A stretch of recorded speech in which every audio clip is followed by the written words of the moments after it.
Pep, glad you're good. Bad news though, obviously the injury to Trent. Just tell us a bit about that. What's going on? So he hyperextended his knee in the game. So he has a little tear in the lateral ligament, collateral ligament. So he will be out probably 3 weeks. Big blow. He was one of our most important players. He created a lot of dynamics, was always decisive.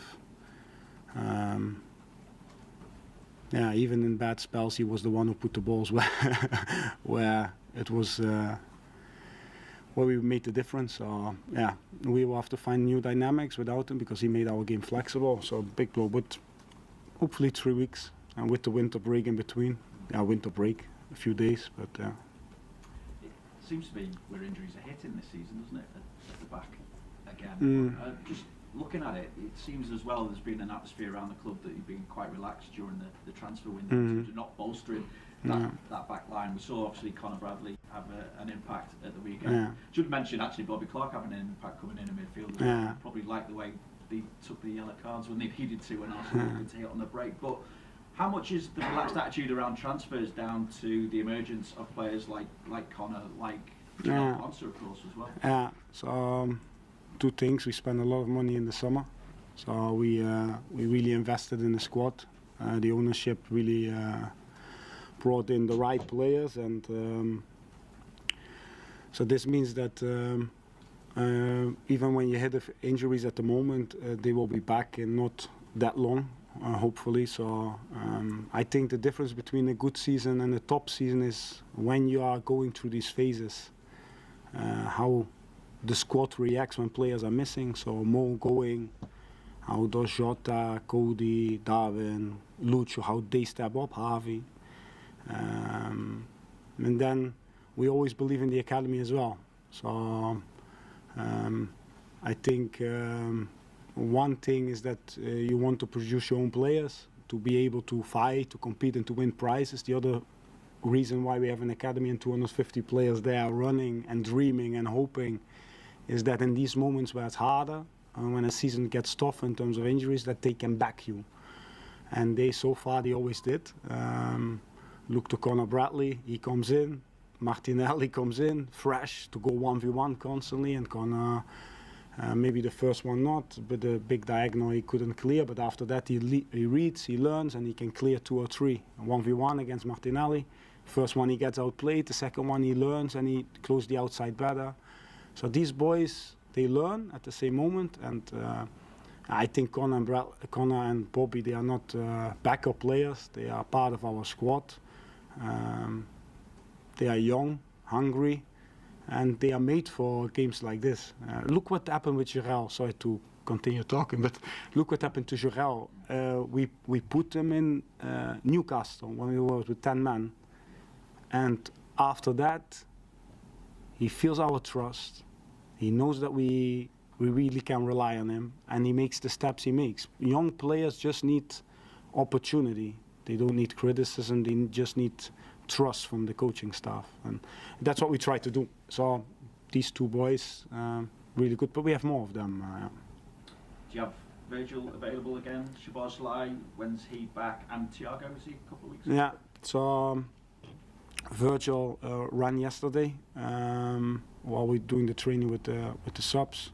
So he did a few jogs. He looked good. He was smiling, speaking. He did together with Jot, so that looked good. Now he will be back if he doesn't have a. That's the second thing as well. That these phases where you get sickness as well. You get players who get ill or staff who get ill. But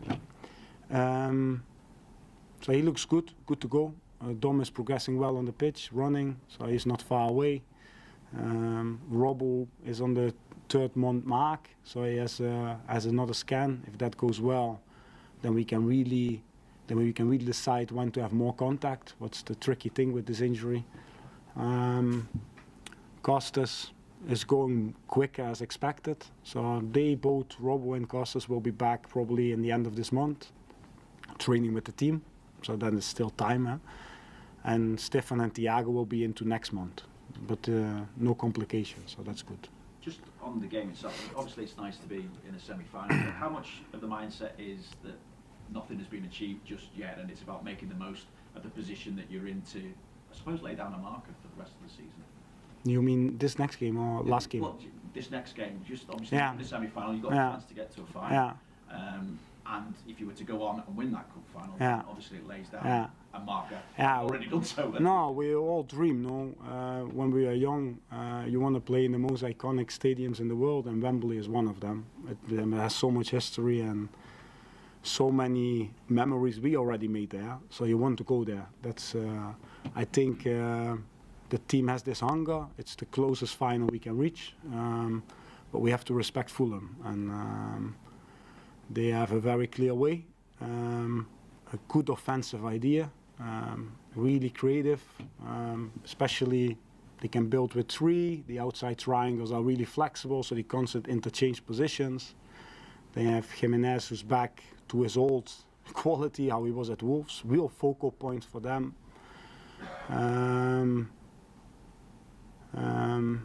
Yeah, if you let them play, we analyze, then you see how much problems they can create against a team. And you saw what he did with West Ham, you saw what he did with Forest, and just now they won Arsenal.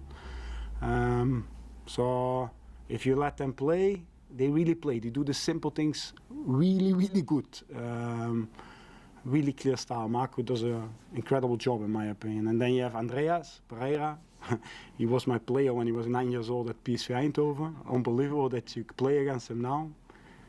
So much creativity. He can play early passes to Jimenez. And yeah, Harry, of course, we know really well, who has goal threat, who can shoot from everywhere. Great personality. We really like him. So, and then William, who, yeah, nothing to say, no. One of the better players. We really need to be spot on, like in the last game. Our high press, our midfield press, we need to defend them with all we have, and then put our aggressive attacking style into place. We saw how dangerous Fulham can be recently at Anfield when they scored 3 goals. Is that a game that you've looked back on, and is it something that might give them a bit of encouragement coming into the game? Yeah, they will be the same as us. No, they can reach Wembley, so they will be on top of it. How I said, I think. They deserve more merit, in my opinion, with the squad Marco has and what he's doing. I always hope the players are available. Now, of course, a few going away as well to the AFCON, but Nadia, I like the idea, the offensive idea. So that's what I said. And they can create from deep. What they did against us when they went longer, director. They are good with the second ball and then tricky with the passes to the front players. And when they can start crossing from deep, like fullback early crosses to the second post with the striker or the opposite fullback who arrives there, then they become really, really dangerous. Yeah, we know we need to be spot on in all departments. That's for sure. Yeah. It's over 2 legs, obviously. There's no away goal rule or anything like that. So, do you see the tie as two games as a whole, or do you look at each one in isolation? In the moment where we are after the crazy December schedule, and 2 days ago we go to Arsenal, you just look the next game. You're not even thinking about the game after. It's about, and that's also something we really like. No, we see just the next game as the next final. It sounds cliche, but it is like this, and that's how we prepare. We see which players are really available. We look how they are. And then we make a lineup, and then we go. Yeah.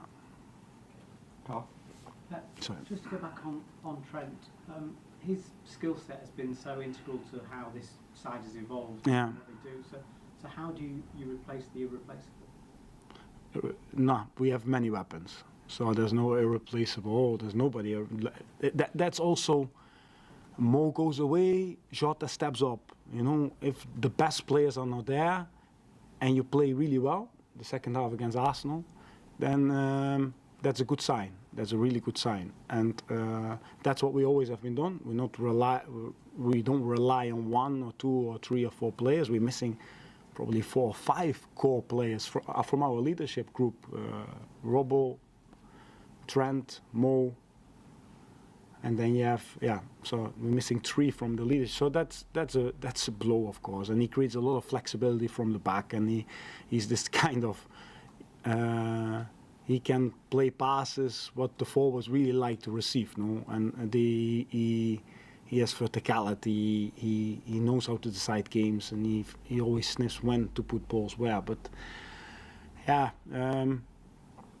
the squad has a lot of other qualities in my opinion, but yeah, for sure we need to find new dynamic. We always do that. It's a difference if Wata plays, for example, or Alexis plays on the 6. You find different dynamics. We always search to become better, or to evolve the game, or to become a more complete team. You see what the players you have, and you try to build around that. It's different if Darwin plays striker or he plays on the left wing. If Jota plays striker, it's complete. So we always search in this way. So, and now we have to find solutions without Trent as well. But again, this squad has so much talent, so much power, and the biggest, what we always say, as long as counter pressing is there, everything else is replaceable. Anything off you open? No? Well done. Wow, quick one.